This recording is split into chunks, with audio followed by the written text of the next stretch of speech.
Assalamualaikum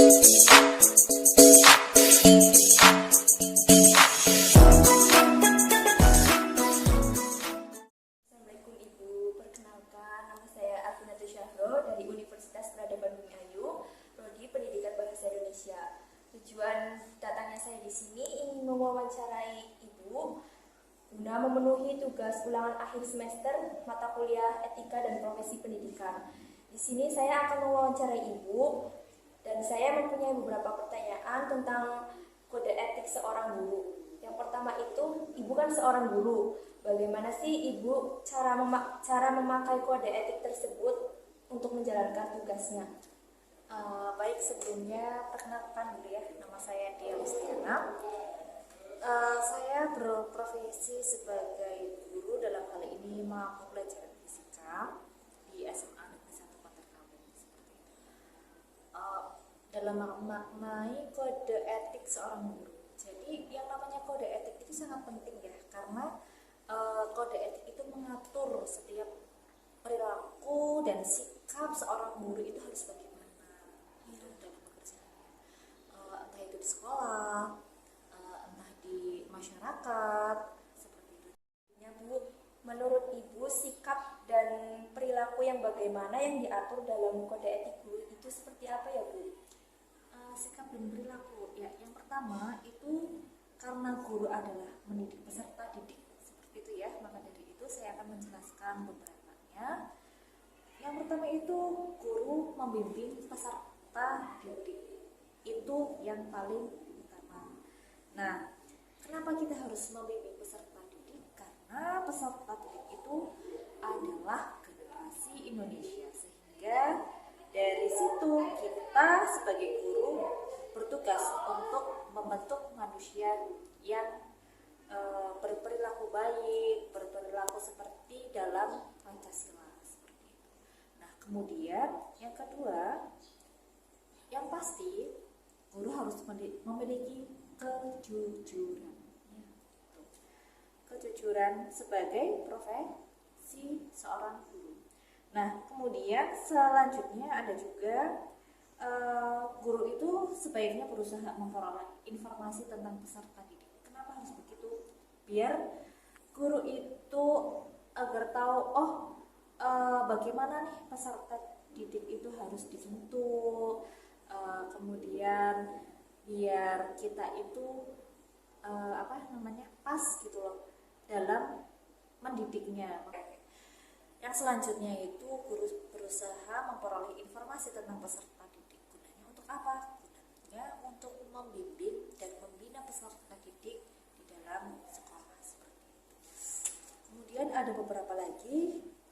Yang selanjutnya itu guru harus menciptakan suasana kelas, suasana sekolah yang baik dan kondusif agar terciptalah suasana belajar yang baik, yang enak, yang sehat. Selanjutnya Bu, menurut Ibu, apakah sekarang ini para guru di Indonesia sudah menunaikan tugas profesionalnya sesuai dengan kode etik guru? Ya, terima kasih. Dalam kode etik guru itu salah satunya adalah melaksanakan kebijakan pemerintah dalam bidang pendidikan. Menurut saya sudah sebagian besar itu sudah Profesional. Iya, saya rasa seluruh guru di Indonesia sudah menjalankan tugasnya gitu.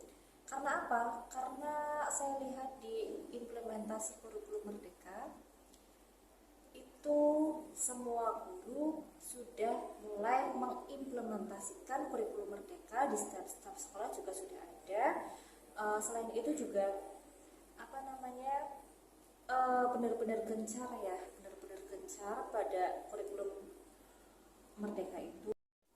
Guru itu kan harus berusaha menghindari kekerasan fisik di luar batas kaidah pendidikan ya Bu. Bagaimana sih menurut Ibu memaknai pernyataan tersebut? Ya, memang kenakalan remaja seperti susah mengerjakan tugas, kemudian suka terlambat, kemudian diomongin dan lain sebagainya, itu kan masalah klasik ya bagi seorang pendidik. Nah, pada zaman dahulu itu banyak sekali guru-guru yang melakukan kekerasan fisik seperti memukul, kemudian dan lain sebagainya. Tetapi kenyataannya masih banyak juga kenakalan remaja seperti itu kan. Nah, dari sini kita bisa menyimpulkan ternyata jika memakai kekerasan fisik nggak mempan, dalam tanda kurung nggak mempan, itu ya sama aja banyak juga kenakalan remaja. Maka dari itu menurut saya untuk kekerasan fisik sebaiknya tidak disarankan sekali. Yang lebih baik itu sekarang guru harus memberikan semangat yang positif kepada peserta didik untuk lebih agar kebiasaan-kebiasaan buruk itu terhindari dan bisa mengubahnya. Apakah guru itu memiliki peran penting dalam mensukseskan tingkat belajar murid? Ya, menurut saya penting sekali kalau di sekolah itu guru ya, kemudian yang membimbing, yang mendidik seperti itu, dan juga harus didukung dengan keluarga yang berada di rumah. Peran penting seorang guru di dalam meningkatkan belajar peserta didik itu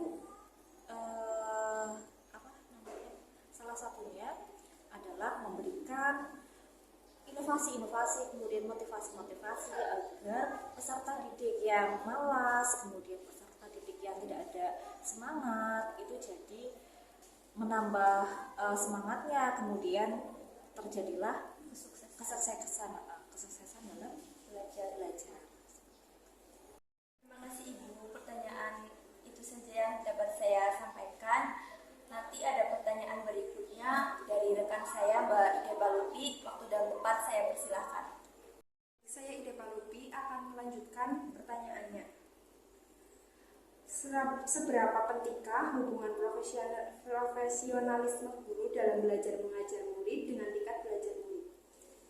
Menurut saya itu sangat penting karena sebagai guru yang profesional tentunya itu akan memahami bagaimana setiap perilaku peserta didiknya, kemudian akan mencari tahu bagaimana kebiasaan-kebiasaan dia belajar dan lain sebagainya.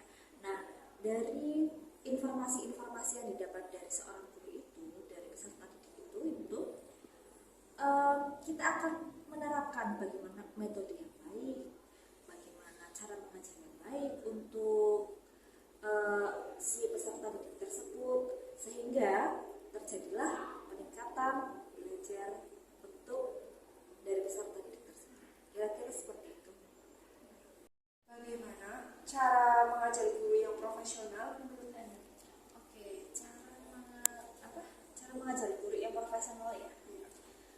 Menurut saya yang paling pertama, langkah awal adalah menjalani pendidikan, gitu ya. Nanti kita sekolah ke pendidikan, misalkan pendidikan bahasa Indonesia, kemudian pendidikan fisika dan lain sebagainya. Nah, cara yang kedua, kita harus bisa menguasai kurikulum yang berlaku di negara kita di tahun ini. Karena apa? Karena dari tahun ke tahun, kemudian dari menteri ke menteri biasanya kurikulumnya berbeda seperti itu ya. Nah, kita harus menguasai kurikulum. Kemudian selanjutnya kita harus menguasai materi yang akan kita ajarkan.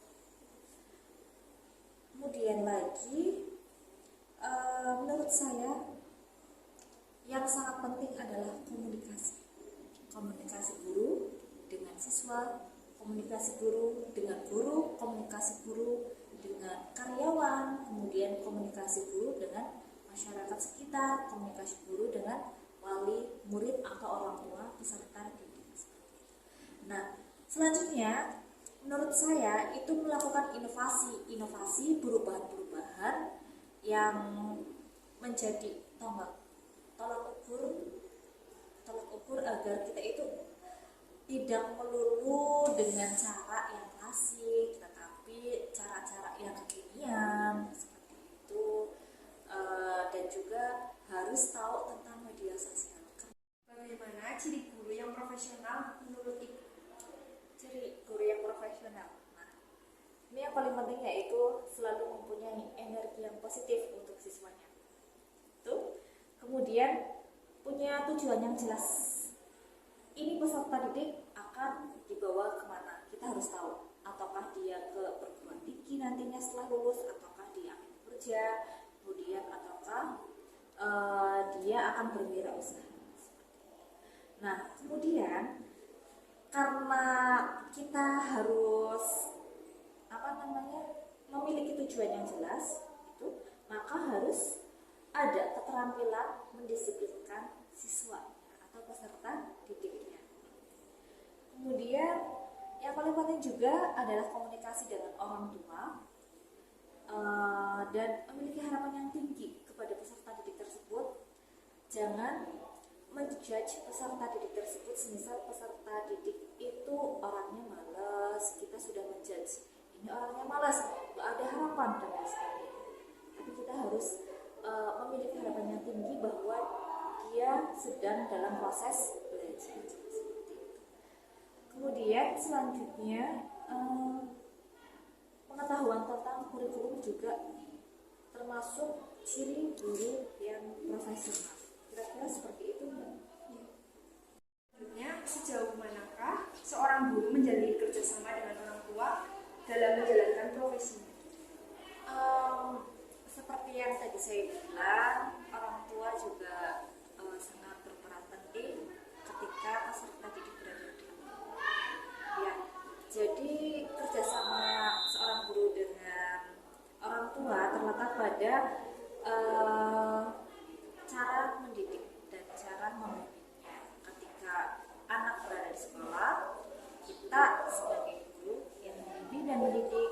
Kemudian ketika anak berada di rumah, orang tua telah yang mendidik dan membimbing.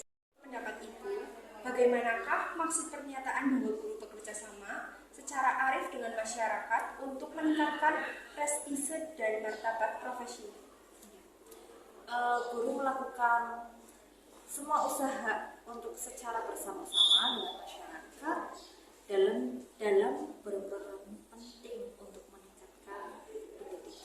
Kira-kira Ya, baik Bu, terima kasih. Terima kasih Ibu atas waktu yang telah disediakan. Mohon maaf jika saya dan rekan saya ada kata-kata yang kurang berkenan di hati Ibu. Mohon dimaafkan. Kurang lebihnya saya mohon maaf. Wassalamualaikum warahmatullahi wabarakatuh. Baik, Waalaikumsalam.